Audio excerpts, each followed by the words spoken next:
మంచు ఫ్యామిలీలో ఏం జరుగుతోంది? తిరుపతిలో ఉద్రిక్తత ఏం జరిగిందంటే నిన్నటి పరిణామాలపై hero Manchu Manoj Chandragiri police station కు చేరుకుని డిఎస్పీతో చర్చిస్తున్నారు. కోర్టు ఉత్తర్వులు తనకు అందకపోవడం, కోర్టు ఉత్తర్వులు జిరాక్స్ కాపీ పోలీసుల దగ్గర ఉండడంపై చంద్రగిరి పోలీస్ స్టేషన్ లో ఆయన మాట్లాడుతున్నారు. పోలీస్ స్టేషన్ లో ఎలాంటి ఫిర్యాదు చేయకపోయినా తర్వాత పంపుతామని మంచు మనోజ్ చెబుతున్నారు. హీరో మంచు మనోజ్ గురువారం ఉదయం చంద్రగిరి పోలీస్ స్టేషన్ కు వెళ్లారు. కోర్టు ఇంజెక్షన్ ఆర్డర్ ను పోలీసులు జిరాక్స్ ని ఇవ్వడంపై ఫిర్యాదు చేస్తానని బుధవారం మనోజ్ చెప్పారు. ఈ నేపథ్యంలో నిన్నటి పరిణామాలపై డిఎస్పీతో మనోజ్ చర్చిస్తున్నారు. కోర్టు ఉత్తర్వులు తనకు అందకపోవడం, కోర్టు ఉత్తర్వులు జిరాక్స్ కాపీ పోలీసుల దగ్గర ఉండడంపై చంద్రగిరి పోలీస్ స్టేషన్ లో ఆయన మాట్లాడుతున్నారు.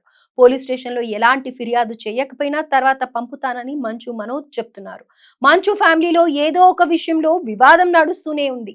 నిన్న తిరుపతిలో మోహన్ బాబు కాలేజ్ వద్దకు వెళ్లిన మంచు మనోజ్ ను లోపలికి వెళ్లనీయకుండా పోలీసులు అడ్డుకున్నారు. కాలేజ్ కు వెళ్తున్నట్టు మీడియాకు ముందుగానే సమాచారం అందించి మరీ మనోజ్ అక్కడకు చేరుకున్నారు. అయితే అంతకు ముందు మనోజ్ ను కాలేజ్ వద్దకు రానియకుండా మోహన్ బాబు కోర్టులో ఇంజెక్షన్ పిటిషన్ వేయగా అందుకు కోర్టు అనుమతించింది. ఈ నేపథ్యంలో కాలేజ్ వద్దకు వచ్చిన మనోజ్ కు పోలీసులు కోర్టు ఉత్తర్వులు కాపీని జిరాక్స్ రూపంలో చూపించారు. అయితే తనకు ఒరిజినల్ కాపీలు అందలేదని, తనకు అందాల్సిన ఒరిజినల్ కాపీని పోలీసులకు ఎలా ఇచ్చారని మనోజ్ ప్రశ్న లేవనెత్తారు.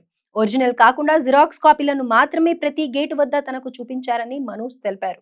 ఈ విషయంపై పోలీసులను కూడా మనోజ్ ప్రశ్నించారు. ఈ కాపీలను ఎవరు ఇచ్చారని అడిగారు. ఈ నేపథ్యంలో ఇదే అంశంపై చర్చించేందుకు లీగల్ టీం సతీమణి మౌనికాతో కలిసి చంద్రగిరి పోలీస్ స్టేషన్ వద్దకు మనోజ్ వచ్చారు.